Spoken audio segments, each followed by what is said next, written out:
Katie Morrison walked through the frozen ruins with her rifle ready. The ice moon was so cold that her armor's display showed numbers she had never seen before. -70 degrees. Everything around her was white and blue, covered in thick ice that sparkled in the dim light of the distant sun. Her squad moved carefully through the abandoned settlement. They were looking for anything useful that the enemy might have left behind. The Zareth had attacked this place and then left. Nobody knew why. Katie's job was to find out. "This place gives me the creep," said Danny Hayes through the radio. He was walking 20 meters to her left, his own armor crunching through the frozen ground. Katie agreed but said nothing. The settlement looked like everyone had just disappeared. Buildings were half destroyed. Personal items were scattered everywhere, now frozen solid. She saw what looked like toys, tools, and containers, but no people. No bodies even. "Keep moving," she said to her squad. "Stay alert." They had been searching for 2 hours when Danny called out again. His voice sounded different this time. Worried. "Morrison, you need to see this." Katie moved toward his position. Her armor's systems hummed as she walked. The powered suit made her stronger and faster, but right now she was moving slowly, carefully. Something in Danny's voice made her cautious. She found him standing in front of a collapsed building. Part of the roof had fallen in, but 3 walls still stood. Danny was looking at something inside. Katie stepped closer and saw them. 4 small creatures huddled together in the corner. They were covered in thick fur that was matted with ice. They looked like animals, like the cats that people kept as pets back on Earth, but different. Their faces were more rounded. Their ears were larger, and they were clearly intelligent creatures, not just animals. "Are they dead?" Katie asked quietly. "I think so," Danny replied. "They're frozen solid." Katie knelt down next to them. Her armored hand reached out slowly. That's when she saw it. One of them moved. Just a tiny movement. Barely anything at all, but it moved. "They're alive," she said. Her heart started beating faster. She activated her armor's medical scanner and pointed it at the small creatures. The device beeped and showed readings on her helmet display. 4 life signs. All of them very weak. All of them fading fast. Katie looked at the numbers. These creatures were dying from the cold. Their body temperature was too low. Their hearts were beating too slowly. They had maybe 1 hour left. Maybe less. "Command, this is Morrison," she said into her radio. "We have survivors here. 4 juvenile aliens. Species unknown. They need immediate medical help." The reply came from Lieutenant Greg Palmer back at the base. "Morrison, complete your mission first. We'll send a medical team after you secure the area." Katie looked at her scanner again. The numbers were getting worse as she watched. These creatures didn't have time to wait. The medical team was 3 hours away. These little ones would be dead long before help arrived. She made her decision quickly. "Negative, Command. They won't survive that long." "Morrison, what are you planning?" Palmer's voice had an edge to it now. Katie didn't answer. She was already working on opening her armor's chest plate. The front section of her suit could open up, though it wasn't designed to do that in combat situations. Underneath the armor, she wore an environmental suit. That suit had heating elements built into it. It kept her warm even in the worst conditions. "What are you doing?" Danny asked, though he probably already knew. "Saving them," Katie said simply. She carefully picked up the first small creature. It was so cold that she could feel it even through her gloves. She placed it against her chest inside her armor, right against her environmental suit. Then the second one. Then the third and fourth. All 4 of them were pressed against her body now, tucked inside her armor. "Help me close this up," she told Danny. Danny hesitated for just a moment, then moved to help her. Together they sealed her armor's chest plate back into place. Katie immediately felt the cold from the 4 small bodies. Her suit's heating system kicked into high gear, trying to warm everything up. The creatures stirred weakly against her. She could feel them breathing. Tiny, rapid breaths that gradually started to slow down to something more normal. Her scanner showed their body temperatures beginning to rise. It was working. "Command is going to be very angry about this," Danny said. "Let them be angry," Katie replied. "I'm not letting these kids die." Palmer's voice came through the radio again. "Morrison, report your status immediately." "Status is I have 4 critically injured juveniles that need medical attention right now. I'm providing emergency warming and heading to the landing zone. Have medical standing by." There was a long silence on the radio. Katie started walking back toward where their ship had landed.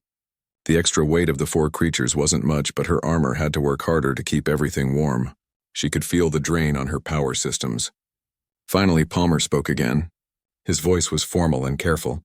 "Sergeant Morrison, your actions are not standard procedure. However, medical team will be ready at the landing zone. Move quickly." Katie smiled inside her helmet. Palmer was protecting her. He was putting it on record that she was following humanitarian rules, even though technically those rules didn't cover unknown aliens. She picked up her pace, moving as fast as she dared while carrying her fragile cargo. The squad formed up around her. Nobody said anything, but she knew they all approved. They were soldiers, but they were also human. They understood why she had to do this. As they walked through the frozen wasteland, Katie felt the small creatures moving more now. They were warming up. They were getting stronger. Their hearts were beating steadily against her chest. She had made the right choice. She knew it in her bones. The landing zone was 40 minutes away. 40 minutes of careful walking. 40 minutes of hoping that nothing went wrong. 40 minutes of feeling 4 small lives depending on her. Katie Morrison had fought in many battles during this war. She had seen friends die. She had killed enemies. She had done her duty as a Marine. But right now, in this moment, walking across a frozen moon with 4 tiny aliens pressed against her heart, she felt like she was doing the most important thing she had ever done. She was saving lives, not taking them. And that felt right. The journey back to the landing zone was the longest 40 minutes of Katie's life. Every step had to be careful. Every movement had to be gentle. The 4 small creatures pressed against her chest were alive, but they were still very weak. One wrong move could hurt them. Her armor's display showed constantly updating information. The creatures' body temperatures were rising slowly. Their heart rates were getting stronger, but they were still in danger. They needed real medical care as soon as possible. Katie's squad walked in formation around her. Danny was on her right. Private Lisa Chen was on her left. 2 more Marines were behind them, watching their backs. They all moved together through the frozen landscape like they had done 100 times before. The ice crunched under their boots. The wind howled around them, carrying tiny particles of frozen air that pinged off their armor. Katie's helmet display showed the temperature dropping even lower. -75 now. This moon was a death trap for anything that wasn't protected. She thought about the small creatures inside her armor. What were they? Where did they come from? Why were they left alone in that building? So many questions and no answers yet. "Movement ahead," Lisa Chen called out suddenly. 3 o'clock, 200 meters. Katie stopped immediately. Her squad went into defensive positions without being told. Weapons came up. Everyone scanned the area through their helmet displays. Katie saw them now.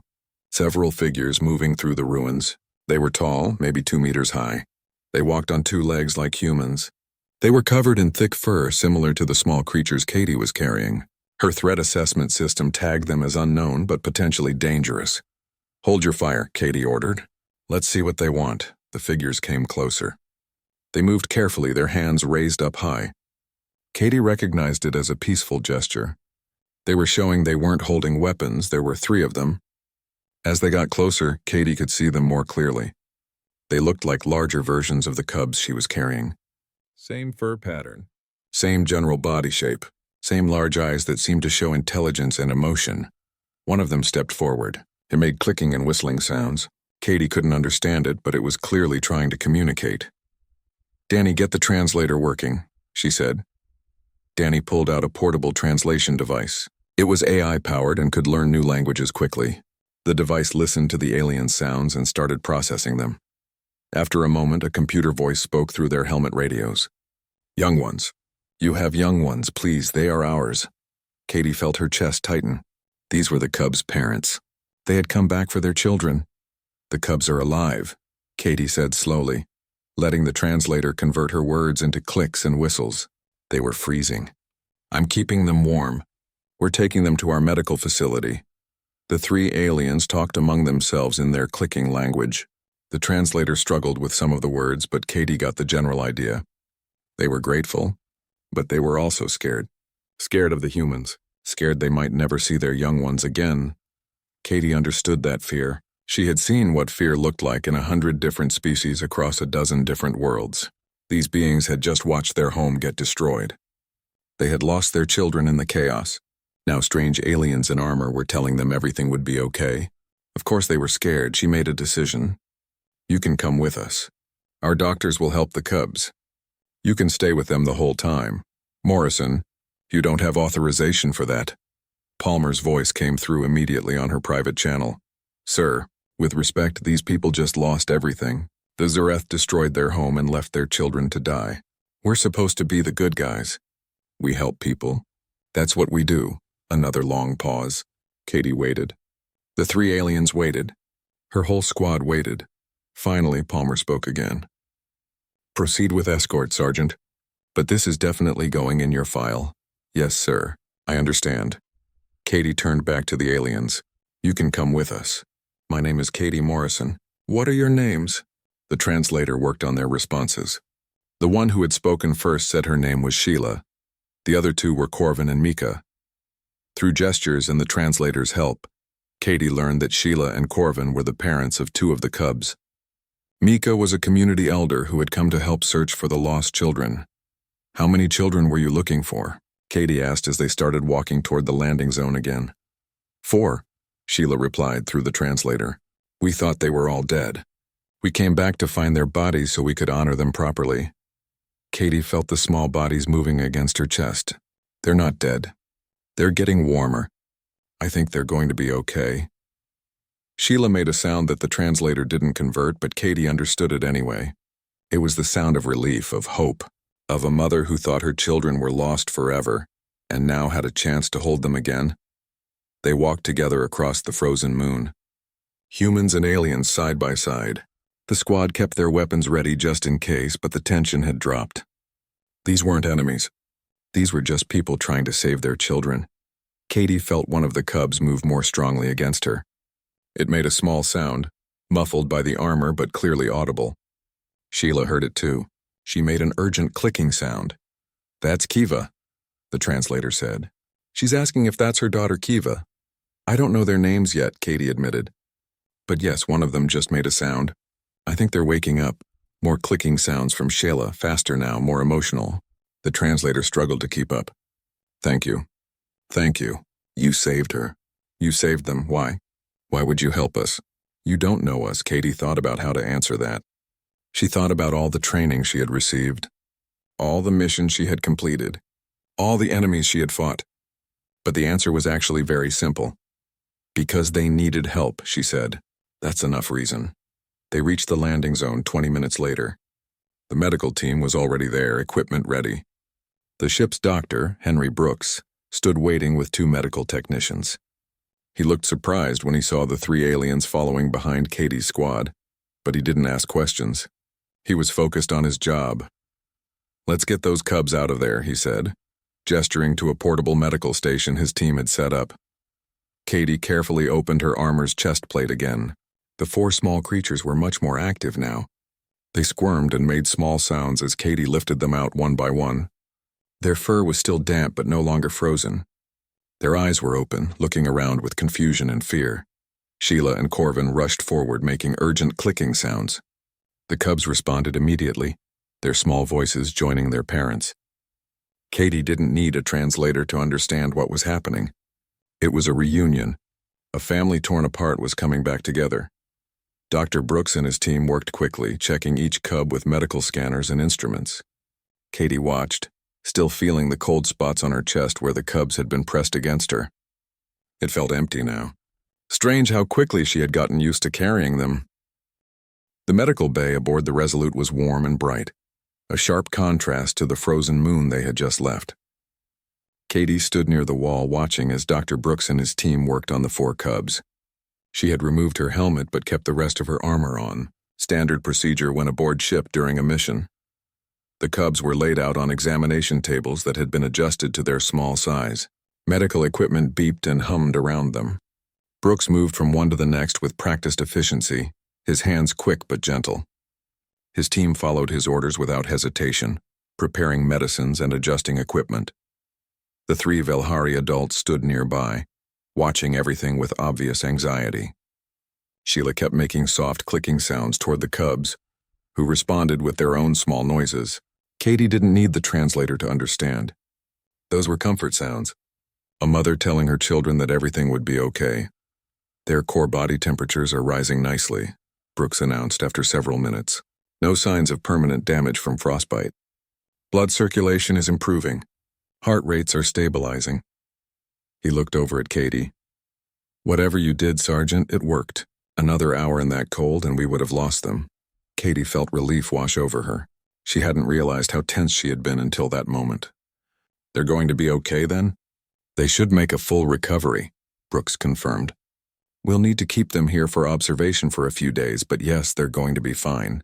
Sheila understood enough of this to make urgent clicking sounds.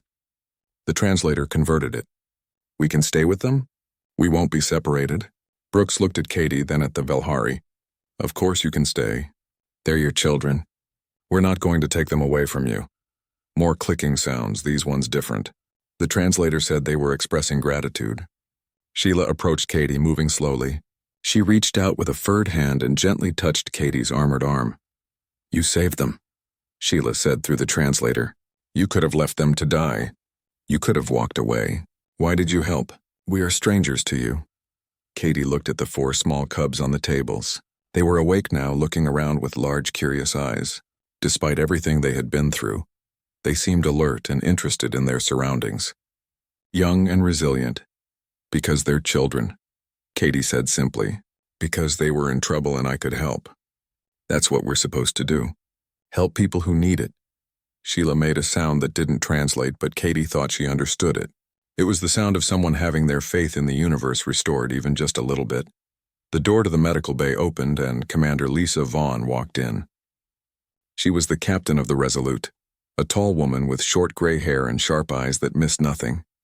She took in the scene quickly, the cubs on the tables, the relieved Velhari parents, the busy medical team, and Katie standing there in her armor. Sergeant Morrison, a word please, Vaughn said. Her tone was neutral, giving nothing away. Katie followed the commander out into the corridor. The door closed behind them, cutting off the sounds of the medical bay. Katie stood at attention, waiting for what she knew was coming. You disobeyed direct orders, Vaughn said. Yes. Ma'am. You abandoned your mission objectives. Yes. Ma'am. You initiated first contact with an unknown species without proper authorization. Yes. Ma'am. Vaughn was quiet for a moment, studying Katie's face. Then, unexpectedly, she smiled. It was a small smile, but it was there. You also just potentially won us allies in this sector, Vaughn said. And you demonstrated exactly what the Terran Alliance is supposed to stand for. Do you know what the Velhari are, Sergeant? Katie shook her head. No, ma'am. Never heard of them before today. They're one of the oldest spacefaring species in this region, Vaughn explained. They've been traveling between stars for thousands of years. They're traders, diplomats, record keepers. They know everyone and everyone knows them. They've been neutral in this war, watching from the sidelines while we fight the Zarath. Katie started to understand where this was going. The Zarath attacked their colony, Vaughn continued. Destroyed it completely. Left their children to freeze to death. And then you came along. A human Marine. You could have followed orders and left them. You could have put the mission first. But you didn't. You opened your armor and you saved them. I just did what felt right, ma'am. I know, Vaughn said. And that's exactly what makes it important. The Velhari have been watching humanity for years, trying to figure out what kind of species we are. Are we just another violent race fighting for territory? Or are we something different? Today you gave them an answer to that question. Katie hadn't thought about it that way. She had just been trying to save 4 small lives. There will be a reprimand in your file, Vaughn continued. Protocol demands it. You did disobey orders, but there will also be a commendation. Because sometimes, Sergeant, the right choice isn't the one that follows the rules. You made a judgment call in the field and it was the right one. Thank you, ma'am. The Velhari want to speak with you again once you've had some rest, Vaughn said. Get cleaned up. Get some food. Then come back here. I think they have something they want to tell you. Katie saluted and headed to her quarters. She stripped off her armor piece by piece, each section heavy and cold. The environmental suit underneath was damp with sweat. She had pushed her body hard during the mission and especially during the walk back with the cubs. She took a long shower, letting the hot water wash away the cold that still seemed to cling to her bones. She thought about the 4 small creatures and how they had felt pressed against her chest.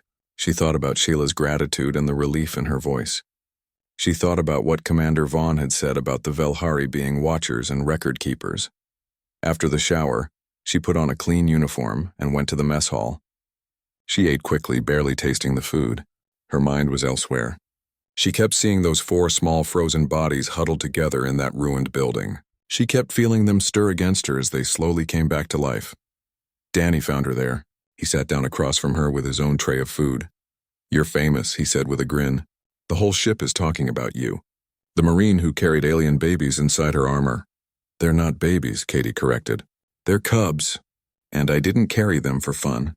They were dying." "I know," Danny said, his grin fading to something more serious. "Everyone knows. And everyone thinks you did the right thing. Even Palmer, though he won't say it out loud." Katie smiled at that. "He covered for me on the radio." "I noticed. We all would have done the same thing," Danny said, "if we had thought of it. But you were the one who made the call. You were the one who acted." They sat in comfortable silence for a while, eating their food. Finally, Danny spoke again. "Do you think they'll really become our allies?" "The Velhari?" Katie thought about it. "I don't know. Maybe. If they do, it won't be because of politics or treaties. It will be because of 4 cubs and 1 cold day on a frozen moon." "That's a strange way to make allies," Danny observed. "Maybe," Katie agreed. "But maybe it's also the best way." Katie returned to the medical bay 3 hours later. She felt better after the food and the shower, though the exhaustion still pulled at her bones. Combat missions were always tiring, but this one had been different. More emotionally draining than physically demanding. The medical bay was quieter now. The urgent crisis atmosphere had faded. Dr. Brooks was at his desk making notes on a tablet. The 4 cubs were still on the examination tables, but now they were awake and moving around. One of them was trying to climb off the table, making small adventurous sounds while Sheila gently pushed it back to safety. The elder, Mika, saw Katie enter and stood up. He was taller than the other Velhari, his fur more gray than brown. He moved with the careful dignity of someone who had lived a long life and seen many things. "Sergeant Morrison," the translator converted his clicking speech, "thank you for returning. We have much to discuss." Katie nodded. "Commander Vaughn said you wanted to speak with me." "Yes," Mika said. He gestured for Katie to sit down. She pulled up a chair and sat across from him. Sheila and Corvin came over to join them, though they kept glancing back at the cubs to make sure they were okay. Mika was quiet for a moment, as if gathering his thoughts. Then he began to speak, his clicking words coming slowly and deliberately so the translator could keep up. "I want you to understand what you have done today, Katie Morrison. You have saved 4 lives. That much is obvious. But you have done more than that. You have shown us something we needed to see." Katie waited, listening. "The Velhari are an old people," Mika continued. "We have been traveling among the stars for 3,000 of your years. We have seen many species rise and fall. We have traded with them, learned from them, watched them grow and change. We have seen great kindness and great cruelty." He paused, his large eyes meeting Katie's. "When the Zareth came to our colony, we tried to defend ourselves. We are not warriors. We are traders and teachers and keepers of knowledge. But we fought because we had to. The Zareth gave us no choice. They wanted our moon for its resources. They did not care that we lived there. They did not care about our homes or our families. They simply attacked." Sheila made a soft sound of grief. Corvin put his arm around her shoulders. "We evacuated as many as we could," Mika said.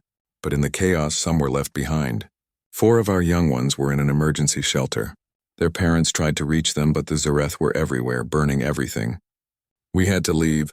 We had to run or we would all die." Katie felt a knot form in her chest. She understood what they were saying. They had to abandon the cubs to save everyone else, an impossible choice that no one should have to make. "We came back as soon as we could," Mika continued. "We expected to find only bodies. We expected to give them final honors and carry their memory with us forever. Instead, we found you, a human warrior armored for battle, holding our children against her heart to keep them warm." Mika leaned forward. "Do you understand what that means to us? Do you understand what you have shown us about your species?" Katie shook her head slightly. "I only did what anyone should do." "No," Mika said firmly. "Not anyone. The Zareth would have killed them for sport. They take pleasure in causing suffering. Other species we have known would have walked past.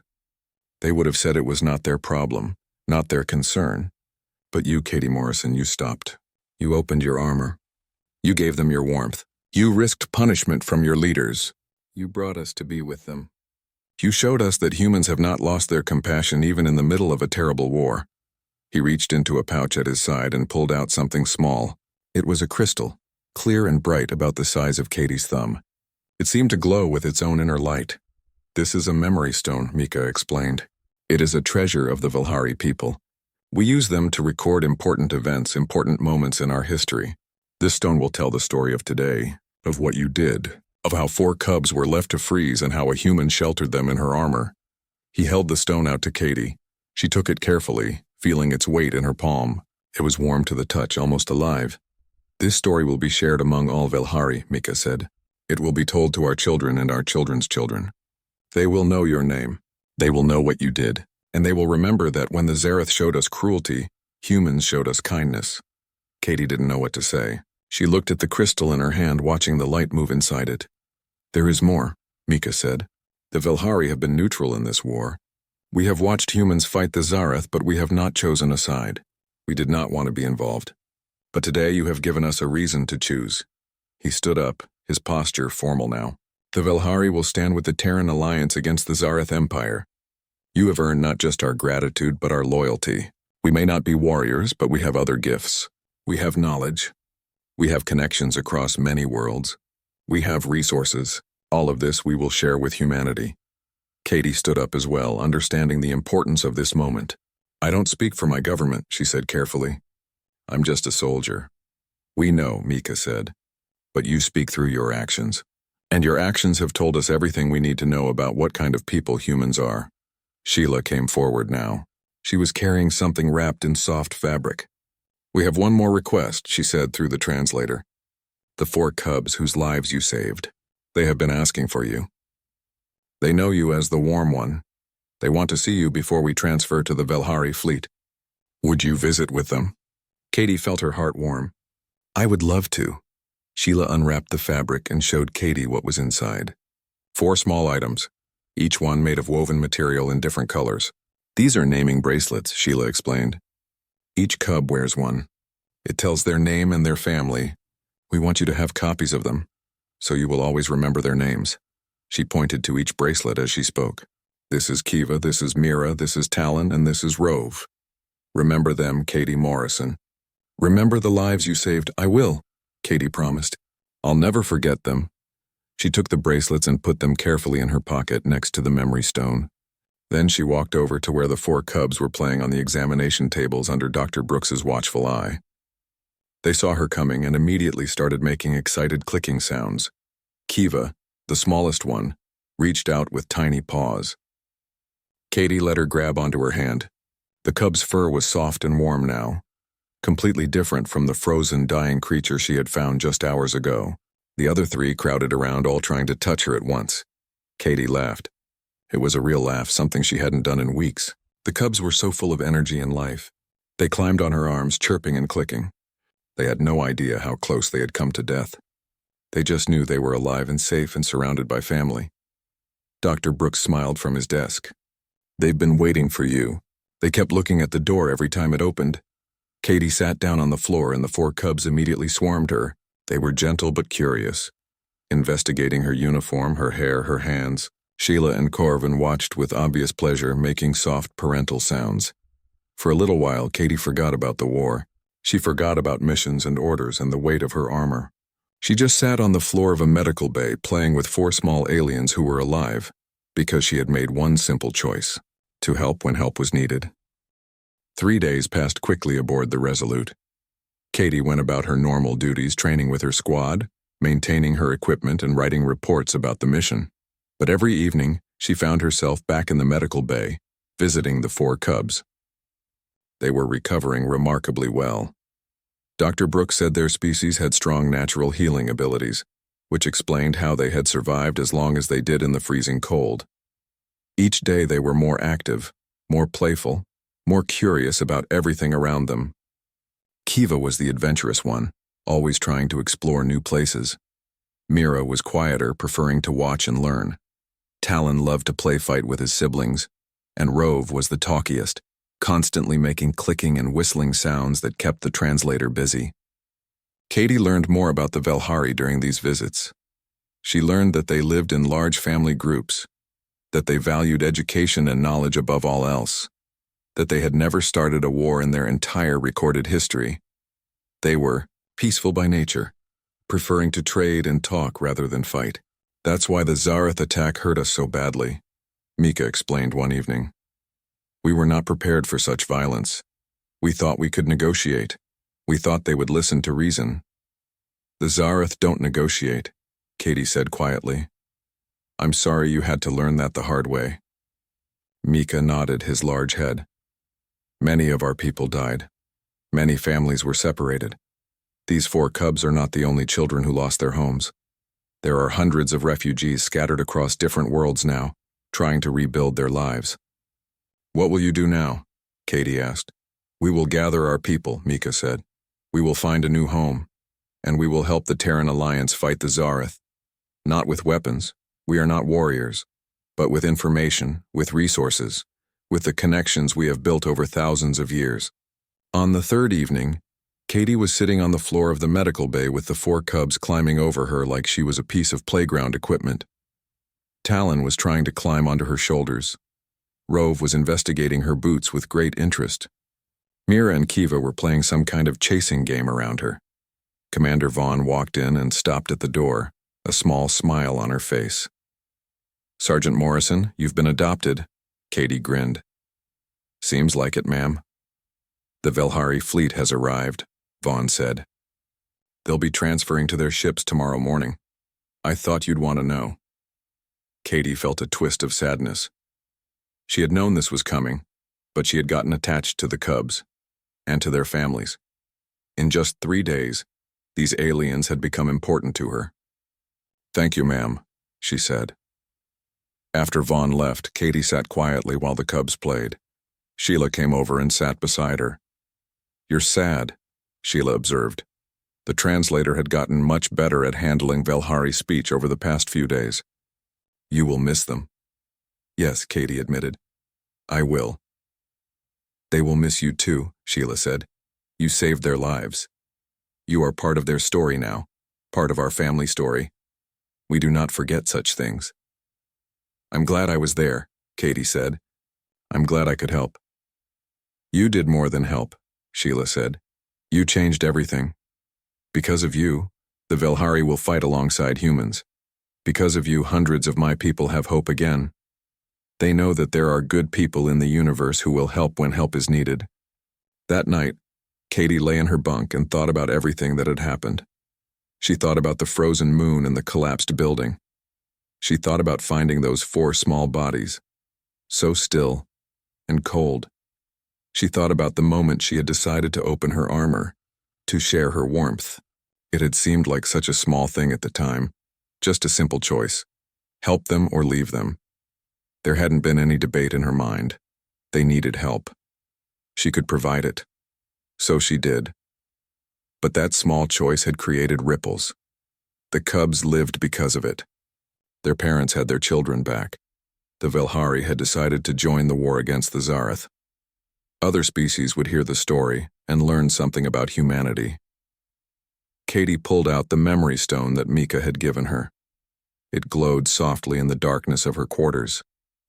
She also took out the 4 naming bracelets. Kiva, Mira, Talon, Rove.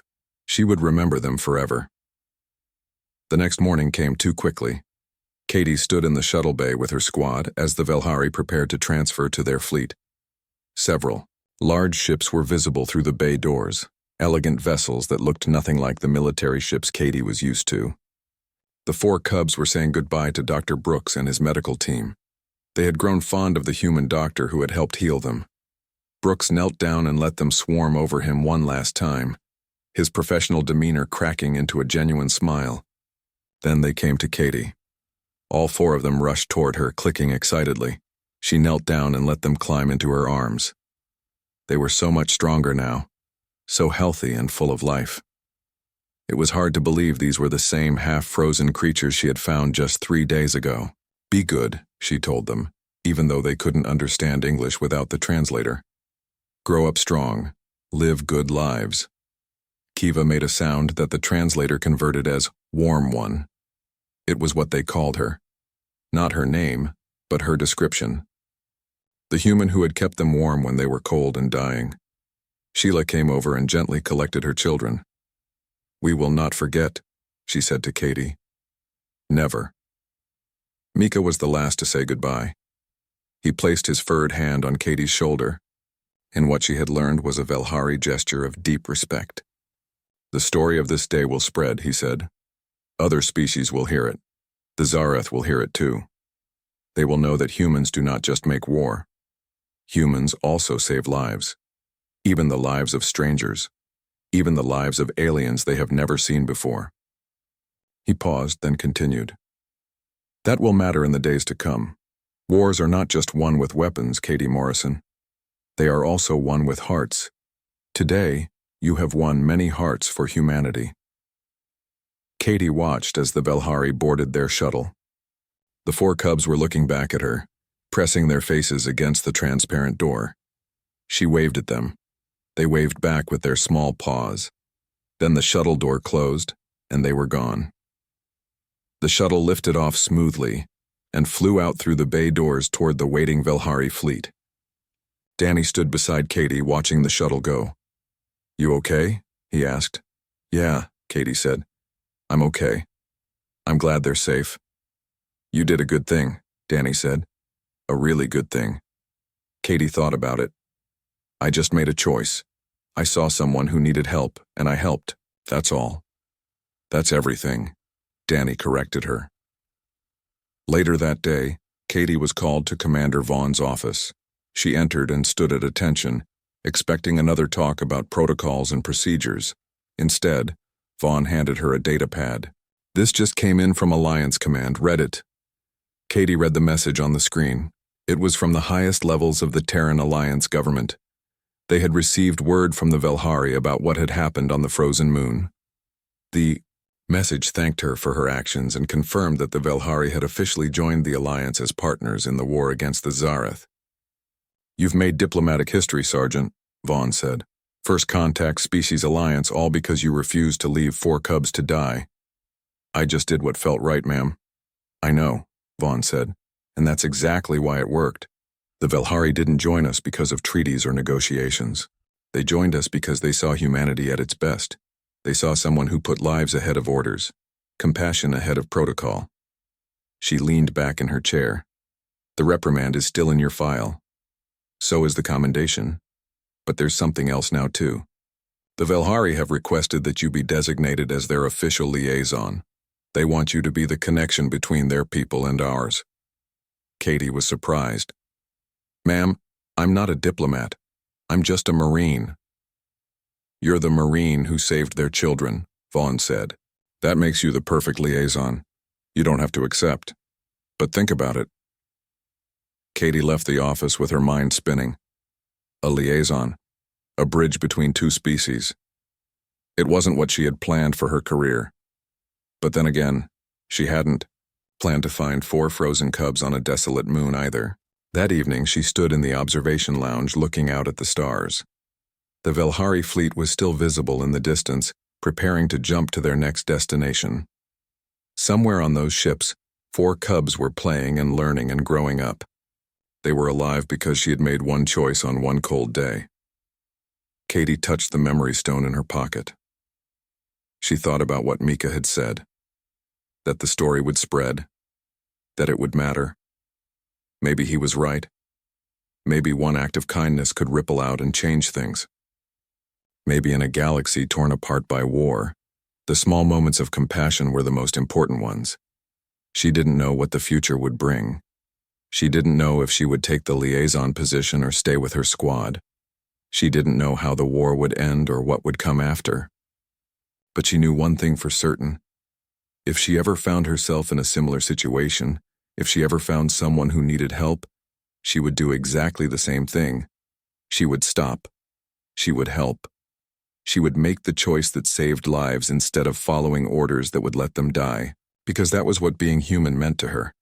Not the weapons or the wars or the conquests. but the moment when you saw someone in trouble and you decided to help, no matter the cost.